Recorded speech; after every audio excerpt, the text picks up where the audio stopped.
Bana, haya ndio maandalizi ya kuweka tarazo. Unaweka mikanda yako. Baada ya mikanda unaiseti vizuri kwa kipimo ambacho unakitaka. Ukishaweka kipimo ambacho unakitaka vizuri, unaanza kuweka maji. Sasa kama unavyojionea, hayo maji yamewekwa na yatakaa siku 3. Baada ya siku 3 ndio unaanza kuchanganya tarazo yenyewe, ambayo ndio step ambayo nakupeleka ujionee step 2 ya tarazo.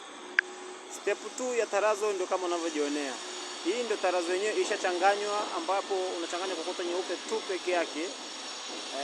Unachanganya na simenti, unaimwaga, unaikoroga kama zege, unaimwaga sasa kama unavyojionea. Kokoto yenyewe ndio hipi, na kupeleka kwa jionea kokoto ambayo imechanganywa kwa ajili ya kutia tarazo, ambayo nilikueleza ni step 2 baada ya kufunga mikanda yako chini kwa kuiseti kwa kipimo ambacho nakitaka. Tarazo lenyewe ndio hili hapa. Nimeshajionea hayo ni mawe meupe ambayo ndio yanachanganywa tarazo, ambayo unachanganya na simenti peke yake.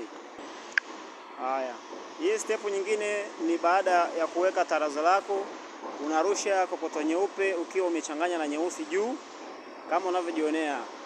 Hapa bado hatujapitisha rola.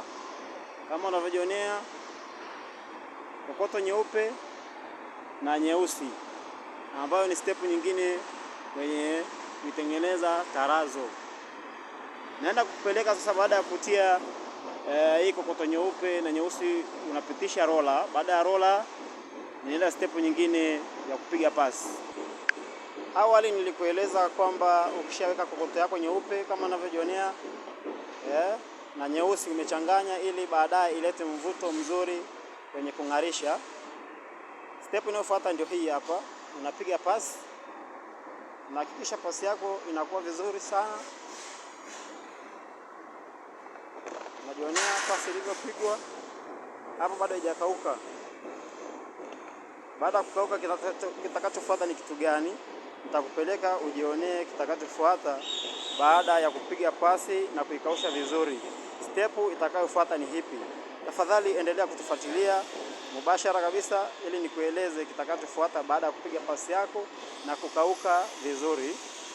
Eneo kama unavyojionea hili yote imepigwa tarazo. Step itakayofuata ni ipi? Tafadhali endelea kutufuatilia na kupeleka nikuonyeshe kitakachofuata baada ya kupiga pasi yako vizuri. Mpenzi mtazamaji, kama unavyojionea, step itakayofuata ndio hii hapa. Tumeshapiga pasi kule, imekauka. Step iliyofuata ni hii. Tunaweka maji baada ya kukauka, ambayo ni siku inayofuata. Unaweka maji yako vizuri, yatakaa ndani ya siku 7. Hakikisha maji yanakaa siku 7 kabla hujaanza kuisugua tarazo lako, kuing'arisha ionekane kwenye ubora wake. Weka maji vizuri kwenye nyumba yako ili yaweze kuimarisha tarazo lako ndani ya siku 7. Baada ya siku 7 unaanza kusafisha na mashine. Hii ndio step ya mwisho kwenye kutengeneza tarazo. Hakikisha maji yanakaa siku 7 ndipo uanze kusugua na mashine.